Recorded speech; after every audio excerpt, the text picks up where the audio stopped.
साथियों नमस्कार।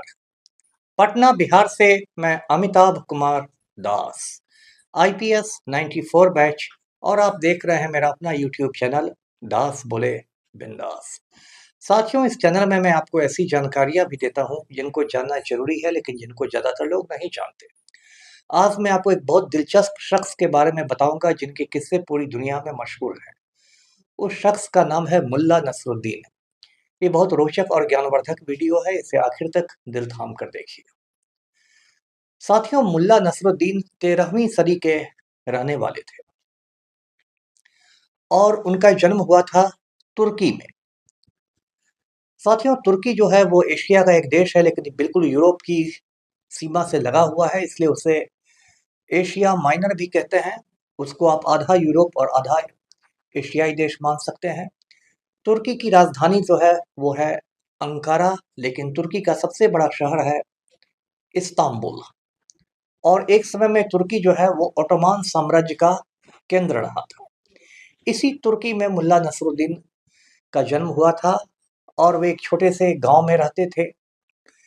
उनकी एक अलग किस्म की पहचान थी, एक अलग किस्म का हुलिया था। वे बहुत बड़ी पगड़ी बांधते थे सर पर और हमेशा एक गधे पर सवार रहते थे। गांव के लोग उन्हें थोड़ा मूर्ख समझते थे, मस्खरा समझते थे, लेकिन मुल्ला नसरुद्दीन बहुत बड़े जीनियस थे, बहुत बड़े विद्वान थे और मजाक मजाक में बहुत गहरी बातें कह दिया करते थे। एक दफा मुल्ला नसरुद्दीन अपने गांव में बहुत चहकते हुए खुशी खुशी से घूम रहे थे। तो गांव वालों ने पूछा कि मुल्ला इतना खुश क्यों हो। तो मुल्ला नसरुद्दीन ने जवाब दिया कि आज मेरा गधा खो गया है, गुम हो गया है। तो गांव वालों ने कहा कि गधा यदि तुम्हारा गुम हो गया है, खो गया है, तो इसमें इतनी खुशी की बात क्या है। तो मुल्ला ने जवाब दिया कि मैं ये सोचकर खुश हो रहा हूं कि मैं गधे पर सवार नहीं था। अगर मैं गधे पर सवार होता तो मैं भी गुम हो गया रहता। तो ऐसे थे मुल्ला नसरुद्दीन। उनके जो किस्से हैं, कहानियां हैं, सिर्फ तुर्की में नहीं, पूरे समझिए मध्य एशिया में, भारत में, पाकिस्तान में, बांग्लादेश में, अरब देशों में सुने जाते हैं, सुनाए जाते हैं। चीन में भी उनके किस्से मशहूर हैं और कई दूसरे देश भी मुल्ला नसरुद्दीन को अपना बताते हैं। जैसे कि उज्बेकिस्तान के लोगों का कहना है कि मुल्ला नसरुद्दीन तुर्की के नहीं थे, उज़्बेक थे और बुखारा शहर में पैदा हुए थे। इसी तरह मध्य एशिया में चीन का एक प्रांत है शिनजियांग, वहाँ उइघुर मुसलमान रहते हैं। वो कहते हैं कि मुल्ला नसरुद्दीन तो हमारे यहाँ के थे। मध्य एशिया में बहुत सारे शहरों में मुल्ला नसरुद्दीन की बड़ी बड़ी मूर्तियां लगी रहती है, चौक पर, चौराहों पर, पार्क में। और किसी किसी मूर्ति में तो उनको गधे पर उल्टा बैठाया हुआ दिखाया जाता है। मतलब उनका जो चेहरा रहता है वो गधे की पूंछ की तरफ रहता है। और पार्क में ऐसी मूर्ति को देख के ही बच्चे हंसने लगते हैं। मुल्ला नसरुद्दीन कितनी बड़ी शख्सियत थे आप इसी से समझिए कि 1997 में जो संयुक्त राष्ट्र है, यूनाइटेड नेशंस है, उसने पूरी दुनिया को मुल्ला नसरुद्दीन का अंतर्राष्ट्रीय वर्ष घोषित किया। पूरी दुनिया में international year of Mulla Nasruddin. और कुछ साल पहले तुर्की और मध्य एशिया के कई देशों ने, जिसमें उज्बेकिस्तान है, कजाकिस्तान है, तुर्कमेनिस्तान है, इन देशों ने यूनेस्को में एक प्रस्ताव समर्पित किया कि मुल्ला नसरुद्दीन की जो किस्से कहानियां हैं उनको यूनेस्को विश्व धरोहर घोषित कर दे, वर्ल्ड हेरिटेज। अब ये जो यूनेस्को है ये संयुक्त राष्ट्र की एक इकाई है और दुनिया भर में सांस्कृतिक गतिविधियों को देखता है और ये विश्व धरोहर घोषित करता है। और ये विश्व धरोहर भी दो तरह के होते हैं, मूर्त और अमूर्त।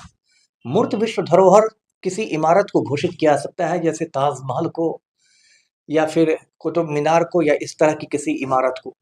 लेकिन कुछ अमूर्त विश्व धरोहर होते हैं, वो किसी पकवान को भी घोषित किया जा सकता है, किसी परंपरा को भी घोषित किया जा सकता है।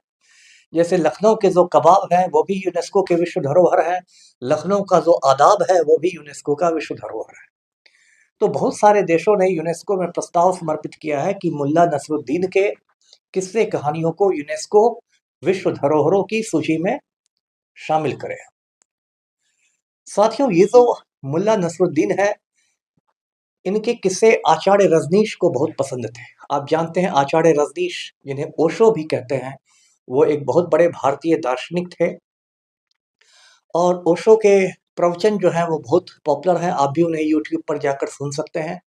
और ओशो जब भी अपने प्रवचन सुनाते थे उसमें मुल्ला नसरुद्दीन के किस्से ज़रूर शामिल करते थे और वे कहते थे कि मुल्ला नसरुद्दीन की तरह ही हमें हँसी-मज़ाक में रहना चाहिए और उनका कहना था कि आध्यात्मिक होने का मतलब, धार्मिक होने का मतलब गंभीर और खड़ूस नहीं होना है।